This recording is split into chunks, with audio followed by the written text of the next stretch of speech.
ఈ సినిమాని ఇంత పెద్ద హిట్ చేసిన తెలుగు ప్రేక్షకులకి, అలాగే సోదర సమానులైన నందమూరి అభిమానులందరికీ, అలాగే ప్రపంచవ్యాప్తంగా ఉన్న తెలుగు ప్రేక్షకులకి అందరికీ కూడా నా కృతజ్ఞతలు తెలియజేస్తున్నాను. ముందుగా ఈ సినిమా గురించి మాట్లాడాలి అంటే, ఈ సినిమాని తీసి రిలీజ్ అప్పుడే చెప్పడం జరిగిందండి. సినిమాలో కూడా ఫస్ట్ షాట్ అదే. విశ్వవిఖ్యాత నట సార్వభౌమ డాక్టర్ ఎన్టీ రామారావు గారి వారికి ఈ సినిమాని అంకితం చేస్తూ మొదలుపెట్టాము. ఆయన ఆశీస్సులతోనే ఈరోజు ఈ సినిమా 10 years నిలబడి ఆడింది. ఎందుకంటే ఆ తరానికి దిశానిర్దేశం చేస్తూ ఒక అద్భుతమైన పాత్ర వేసిన ఒక లెజెండ్, ఆ తరం లెజెండ్ ఆయన అయితే, ఈ తరానికి సినిమా రూపంలో మేము చూపించిన ఈ లెజెండ్ బాలయ్య గారు. అలాగే లెజెండ్ అని టైటిల్ పెట్టడం కాదండి, ఆ పెట్టడంతో పాటు ఒక లెజెండరీ సినిమా మీ ముందుకు తీసుకొచ్చినందుకు ఒక దర్శకుడిగా నిజంగా నేను గర్వంగా ఫీల్ అవుతున్నాను. అలాగే లెజెండ్ అంటేనే చరిత్ర సృష్టించేవాడు, అలాగే చరిత్రను తిరగ రాసేవాడు. ఈ సినిమా అదే చేసిందండి. ఒక అద్భుతమైన చరిత్ర సృష్టి, 10 సంవత్సరాలు ఆడి ఒక అద్భుతమైన 3 years ఆడి ఒక అద్భుతమైన చరిత్ర సృష్టించింది. అలాగే ఒక సరికొత్త రికార్డు క్రియేట్ చేసిందండి. ఎందుకంటే 3 వారాల పాటు సినిమా థియేటర్లో ఆడితే చాలు అనుకునే రోజుల్లో 3 సంవత్సరాల పాటు ఒక థియేటర్లో ఆడటం అనేది నాటి జోకండి. అది ఎలా పడితే అలా సాధ్యమయ్యేది కాదు. దానికి ప్రేక్షక ఆదరణ కావాలి, పెద్దల ఆశీర్వాదం కావాలి, దేవుడి దయ ఉండాలి, మా కష్టం ఉండాలి. ఇవన్నీ కలిసి ఈరోజు 10 years అయినా సరే, ఈరోజు రేపు రిలీజ్ అవుతుంది, ఈరోజు ప్రీ రిలీజ్ ఈవెంట్కి వచ్చామా అలా ఉంది సినిమా. అలాగే ఒక సింహ అయినా ఈ సినిమా గురించి మాట్లాడాలి, ఆర్టిస్ట్ అండ్ టెక్నీషియన్స్ గురించి మాట్లాడాలి అని అంటే, ఒక సింహ అయినా, ఒక లెజెండ్ అయినా, ఒక అఖండ అయినా, అంటే ఒక లెజెండ్, ఒక మంచి సినిమా తీస్తే అది బాగా ఆడితే నెక్స్ట్ సినిమాకి బడ్జెట్లు పెంచుకోవడానికి పనికి వస్తుందండి. అలాగే ఇంకొక రకం కూడా ఉందండి. ఒక మంచి సినిమా తీసి అది బాగా ఆడితే బాధ్యత పెంచుద్దండి. ఆ బాధ్యత ఈ లెజెండ్ అనే సినిమా అంత అద్భుతమైన బాధ్యత పెంచబట్టే, మా భుజాల మీద అంత బాధ్యత వేయబట్టే ఆ కసితో మేము చేసిందే అఖండ. కాబట్టి ఇక ముందు కూడా మేము చెయ్యబోయే ఏ సినిమా అయినా సరే ఇంతే బాధ్యతతో, ఇంతే నిష్టతో, ఒక యజ్ఞంలా చేసి మేము ముందుకు తీసుకొస్తామని చెప్పి నేను తెలియజేస్తూ, ఇక బాలయ్య గారి గురించి ఒక మాట చెప్తానండి. ఒక సింహ, ఒక లెజెండ్, ఒక అఖండ టైటిల్ పెట్టడం అనేది కాదండి. దానికి అద్భుతంగా పర్ఫెక్ట్గా న్యాయం చేసేవాళ్ళు కావాలి. ఆ న్యాయం చేసేది వాళ్ళు ఎవరయ్యా అని అంటే, సింహ అంటే బాలయ్య గారే కనిపిస్తారు, లెజెండ్ అంటే చరిత్ర తిరగరాశారు, మీ కళ్ళ ముందే ఉంది. అఖండ అంటే ఈరోజు కూడా దేదీప్యమానంగా వెలుగుతుంది, అది మీ అందరికీ తెలుసు. సో అది బాలయ్య గారికే సాధ్యమైందండి. ఆయన ఉండబట్టే, ఆయన నమ్మకమే ఈ 3 సినిమాలు. అంతే తప్ప ఎవరో నన్ను ఇది చేస్తూ ఉంటే నేను చేయలేను అంతగా.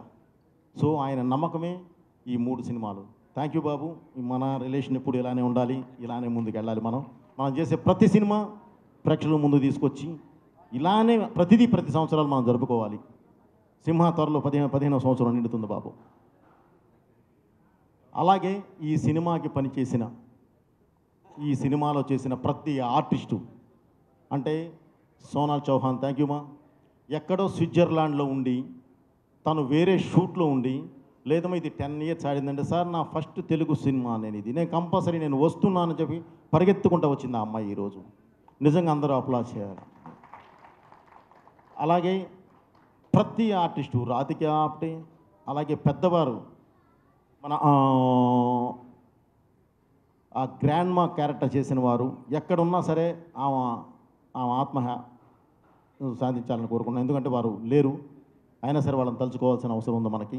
అలాగే సీతారా గారు కానీ, ఈశ్వరీరావు గారు కానీ, మన రజిత గారు కానీ, ఇక మిగతా ఆర్టిస్టులు అందరండి. ప్రత్యేకంగా చెప్పాల్సింది జగపతి బాబు గారికి. జగపతి బాబు గారు ఫస్ట్ టైం జగపతి బాబు గారు ఇందులో ఒక అద్భుతమైన క్యారెక్టర్ చేశారు. విలన్ అని నేను అనండి, అది ఒక క్యారెక్టర్, అద్భుతమైన క్యారెక్టర్.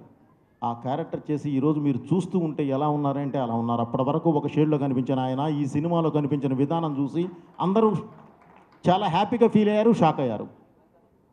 ఎందుకంటే ఆ ప్యాటర్న్ ఆఫ్ క్యారెక్టర్ ఆయన అంతకుముందు చేయలేదు. అలాగే మిగతా ఆర్టిస్టులు అందరికీ పేరు నా కృతజ్ఞత తెలియజేస్తూ ఒక్కళ్ళని మాత్రం నేను గ్యారంటీ మీ అందరి ముందు ఒకటి చెప్పాలండి.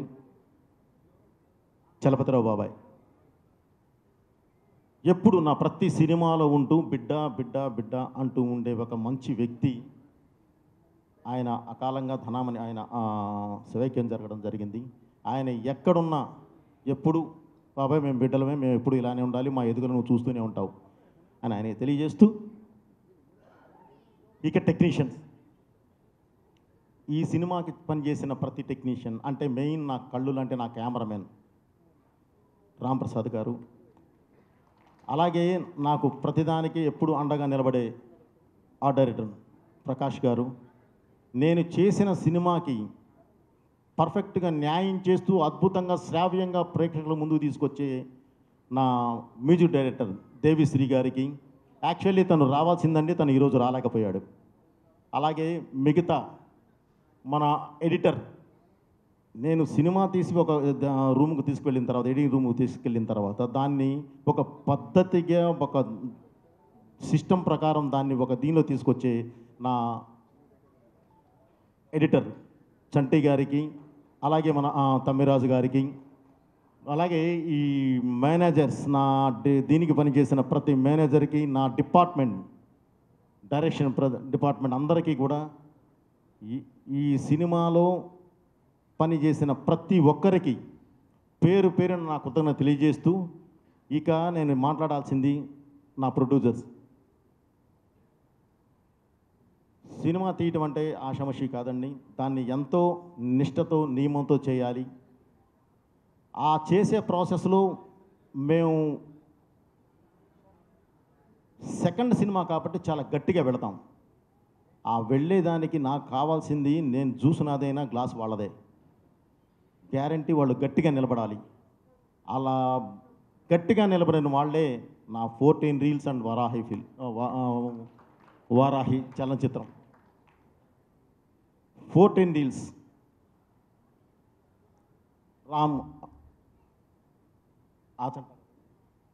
రామాచంట, గోపి ఆచంట, అనిల్ శంకర్ గారికి, అలాగే వారాహి ఫిలిమ్స్ సాయి కొర్రపాటి గారికి నేను ప్రత్యేక ధన్యవాదాలు తెలియజేసుకుంటూ, ఈ సినిమాని ఇంత పెద్ద హిట్ చేసిన ప్రతి ఒక్కరికి, అభిమానులకి, ప్రేక్షకులకి, ప్రతి ఒక్కళ్ళకి పేరు నా కృతజ్ఞత తెలియజేస్తూ, ఈ సినిమాని మళ్ళీ రేపు 30వ తారీఖు అంటే ఎల్లుండండి 30వ తారీఖు రిలీజ్ చేస్తున్నాము. అభిమానులందరూ, ప్రేక్షకులందరూ కూడా మళ్ళీ అదే తరహాలో ఆదరిస్తారని చెప్పి మనస్ఫూర్తిగా కోరుకుంటూ, ఇక ముందు చేయబోయే ప్రతి సినిమా కూడా మా కాంబినేషన్లో చేసే సినిమా ఇంతకన్నా మించి మంచి సినిమా మీ ముందుకు తీసుకొస్తానని చెప్పి మాటిస్తూ, థ్యాంక్ యూ, మీ బోయపాటి.